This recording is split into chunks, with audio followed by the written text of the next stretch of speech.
¿Qué pasó, way? It's your homeboy Quetzalcoatl hitting you up with another video. Today we're going to discuss the Alexander Povetkin versus Hasim Rahman fight, which was for the WBA Heavyweight title. Povetkin was coming in as the WBA champion. This fight was scheduled for 12 rounds, but it only went 2. Alexander Povetkin, he pretty much came in here and he did what he needed to do. He did his thing. Everything he did in the ring started off with the jab. You know, he landed some nice combinations throughout those 2 rounds, but everything he did started with the jab, and he fought a very technical fight. You didn't see him get too wild in there, even when he had Rahman hurt.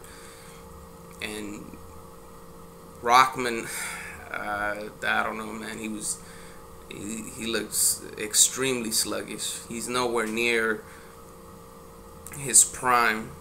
And even in his prime, you know, he wasn't like one of the greatest heavyweights of all time or of his generation, but he was a solid heavyweight.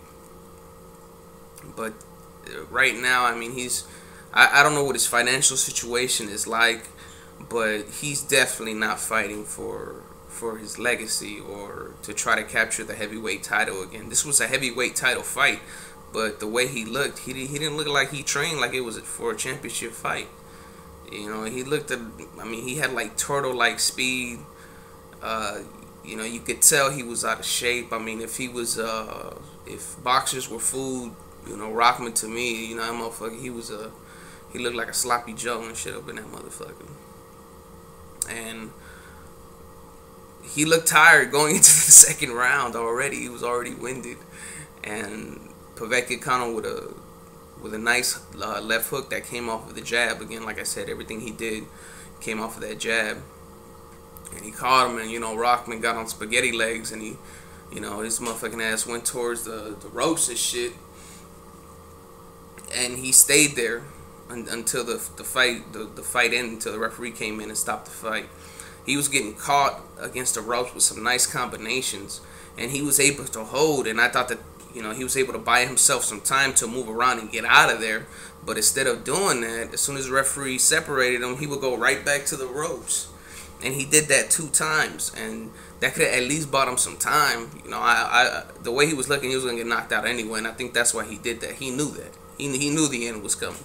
Because even when a couple seconds before the referee stopped the fight, you know, he had separated him, and this motherfucker, he just started leaning on the ropes and shit, just chilling and shit, and he was just waiting for Povetkin to come in, and it looked like he was looking at the referee just to go ahead and stop the fight and shit.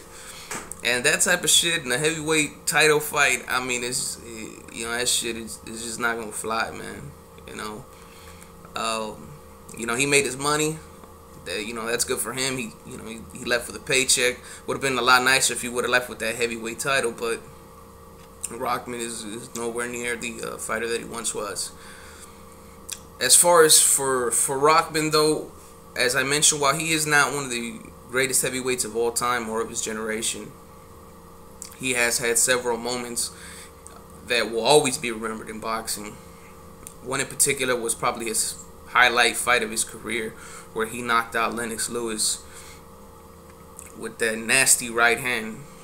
And you know, Lennox Lewis he was out of it. And the other parts of Hasim Rahman that will be memorable are in his losses. You know, he has highlights, but of losses. You know, he has a highlight reel of KO losses. A couple of memorable moments in Hasim Rahman's career was also in the Lennox Lewis versus Hasim Rahman rematch, where Lennox Lewis just demolished him. You know what I'm saying? Knocked him out just as nasty as when he got knocked out. And you know, that was memorable. That was historical as well. Another memorable moment was when he fought Evander Holyfield, and he ended up getting that big ass fucking bump on his face. That motherfucker looked like he was mutating and shit. Like he had like he grew a little fucking brain and shit. Like he was reading minds with that motherfucker.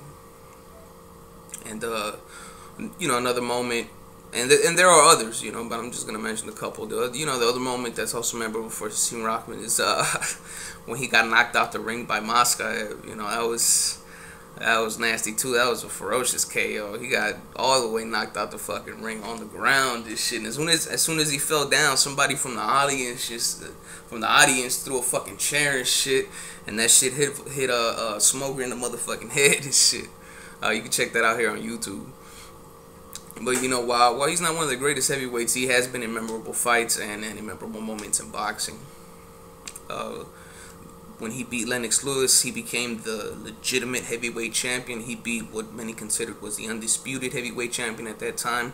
Of course, even then, you know, you do have all these other alphabet titles with, you know, that people would consider heavyweight champions. But Lennox Lewis himself was considered the lineal champion and the true undisputed champion. Just like right now, you know, Vladimir Klitschko and Vitaly are the true champions, but Povetkin has a slice of the heavyweight title as well.